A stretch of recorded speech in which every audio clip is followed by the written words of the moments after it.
Hi, this is Phil again, and we're now going to look at both in this and the next teaching what is really the engine of the small group Bible study, and that is the question.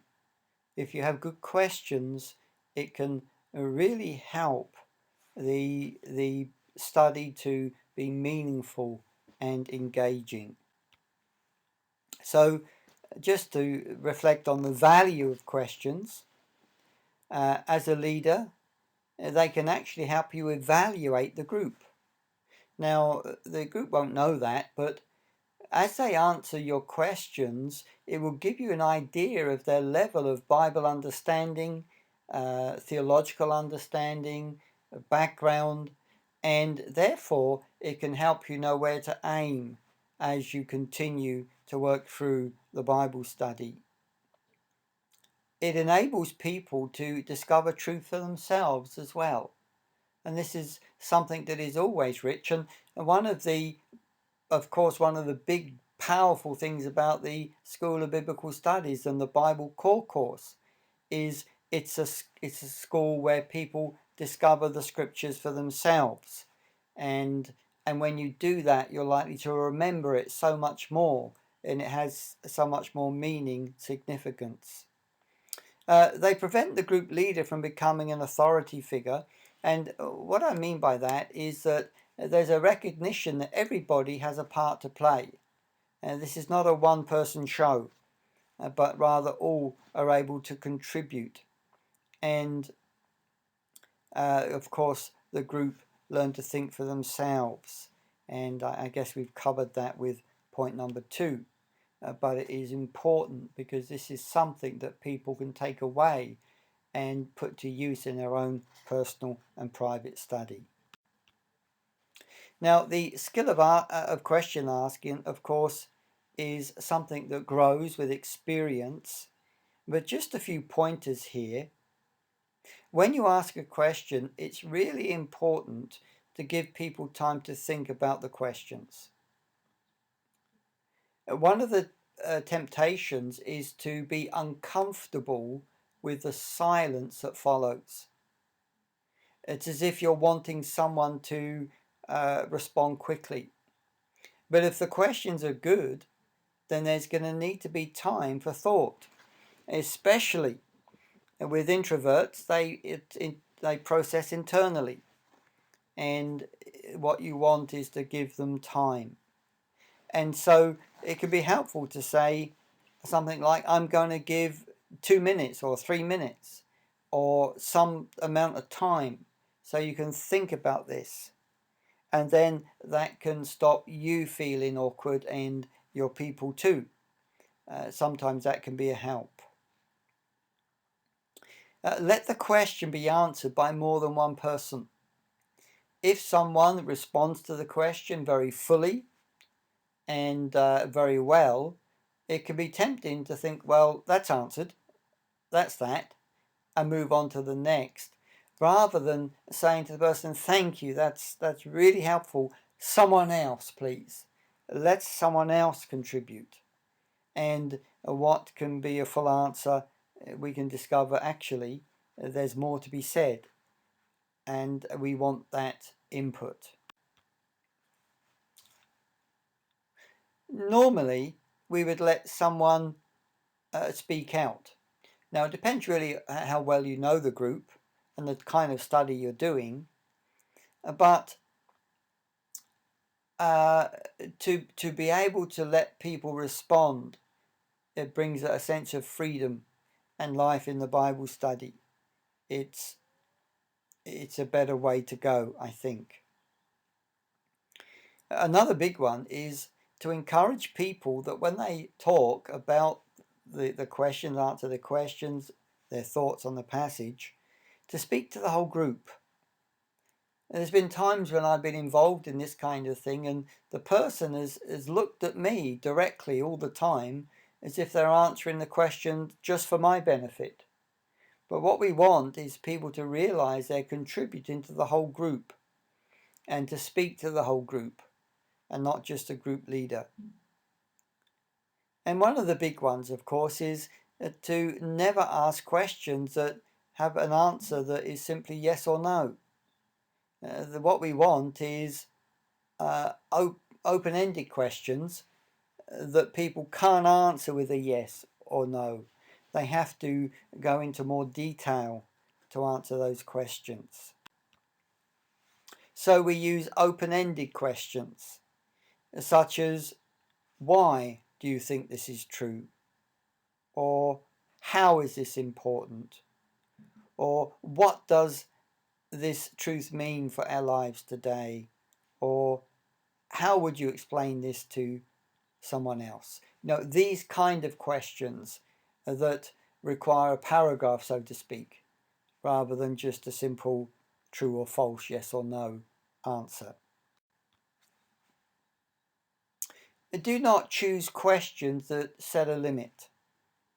Don't ask questions like, what are the 3 things we learn about?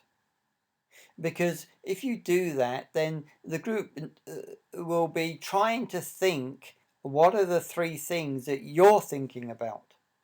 And one of the poor elements of question asking is to have people try to guess your mind.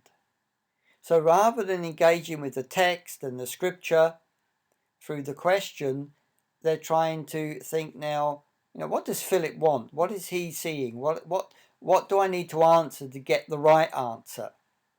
So that Philip, if I was leading the study, they're thinking that Philip would agree with, or he's trying to find. We don't want them to be trying to guess what's in their mind. We want them to engage with the scripture and very often discover things that we hadn't thought of. Now, if you are using a study book with questions, and especially if the group is new to this and new to one another, because it's kind of in the book and all very solid, this can be helpful to simply go round to each person. That's a way of breaking the ice and getting people comfortable with one another. But normally, we'd want people to volunteer their answer rather than being addressed directly.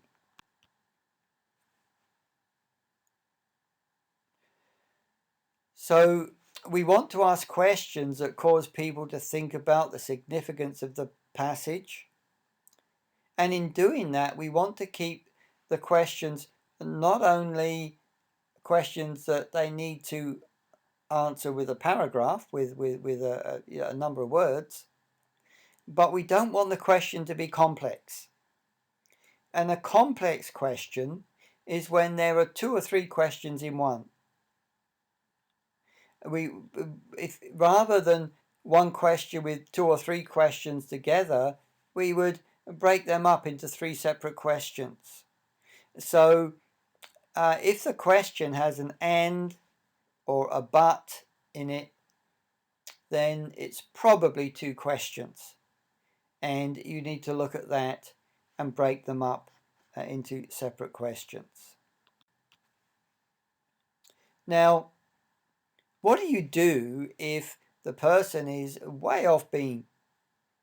Their answer really has nothing to do with the passage. Maybe it's a sincere answer, but it's really wrong. You know that, you studied the passage. Then your job as the leader is not to ignore that, but to respond to it. And there's different ways to respond to it. One is to re-ask a question. Did you understand the question? Let me say the question again. Or if they have, to affirm them for speaking and maybe bring a gentle correction, but better to let others answer that question. And it may be that others will come in and bring the correction that is needed. Or ask them why they came to that conclusion. What was it that led you to that conclusion? And then maybe you can bring a little bit of correction into that. But we do want to know how to deal with questions, because this, as I said earlier, it's not about a pooling of ignorance. It's about engaging in the living way with a scripture. So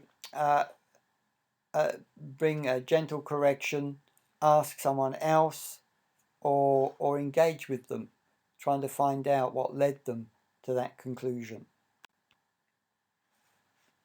Now, as you're preparing for your small group Bible study, you do need to take time to write out your questions. And the power of this is you can think them through carefully, and you can make sure they're open-ended and that they are not complex, that they are going to help open up the passage, and that becomes a part of your lesson plan and really important. It is helpful at the beginning of the study just to give ground rules about the question and answer time, just so that people know. You can say it's possible to get carried away, and we don't want anybody to be dominating the group, so I may step in and ask you to bring your contribution to a conclusion, and then you need to be faithful to do that, of course.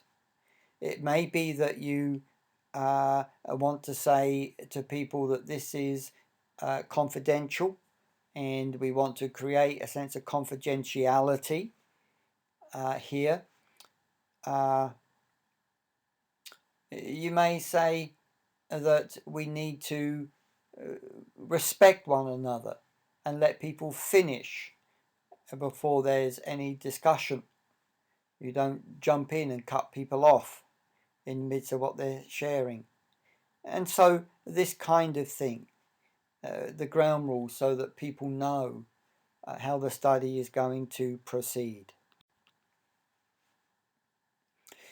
Don't be frightened to use questions that deal with feelings as well as facts. These are the questions of a little bit more personal. How do you respond inwardly to the claims that Jesus makes, for example? Or how do you feel about these teachings on love? So we're looking for the emotional element as well, because of course that's all part of our humanity, and engage with that. Now, if you're asked a question as a leader, and that is possible, people may say to you, explain to me about this, that, or the other. And if you can, answer questions with a question. Especially if the answer's in the text. Try to put it back on them so they're pushing in more and gaining more through their study. It may be at times you just need to answer them. It may be it's a little bit of teaching that's needed. But you need to, of course, judge that. But if possible, answer questions with a question. And sometimes, too, it's good to use a very direct question to help people face the issues of the passage. What would your response be? How do you feel about this? How do you think you would react in this situation? So they're kind of direct and not just general. Now, errors in question asking, try to avoid asking questions that don't sound conversational. We want our questions to sound conversational because we want to engage people in the conversation. This is not an interrogation. You don't want those kind of questions that feel like people are under a microscope. If you write your questions beforehand, which of course you will as part of your lesson plan, don't just read them out, but just know them and ask them in a very conversational, chatty way. Let me repeat, don't be afraid of silence after asking a question. This is worth repeating because it is such a big deal. We need to be happy with silence. And of course, don't limit yourself by only asking questions. There are times that you join in the discussion and you contribute to what is in your mind and heart. Now, you have to be careful with this. If it's likely to shut down the discussion, then you may need to hold back a bit. But hopefully that won't be the case. Don't ask questions that can be answered with a yes or no. We've looked at that already, and questions that are too complex. These are, in one sense, two sides of a coin. Be aware of those. But also, don't ask questions that you don't know the answer to. And because if you do, as people work this through, you're not sure whether your conclusion is healthy or not. Now, this is kind of not absolute, and it does depend on the question, of course, but generally speaking, you ask questions that you've done some thinking through on yourself, so you're in a good place to lead that study and lead it to its meaningful conclusion. Do watch out for answers that are based on what people bring to the text. So again, you're looking for the deductive comments and helping people understand why they're deductive and not inductive, and get them into the text and drawing out what they want to see and the answers they have from the text. This is all part of the skills of imparting good study understanding to your people in the small group.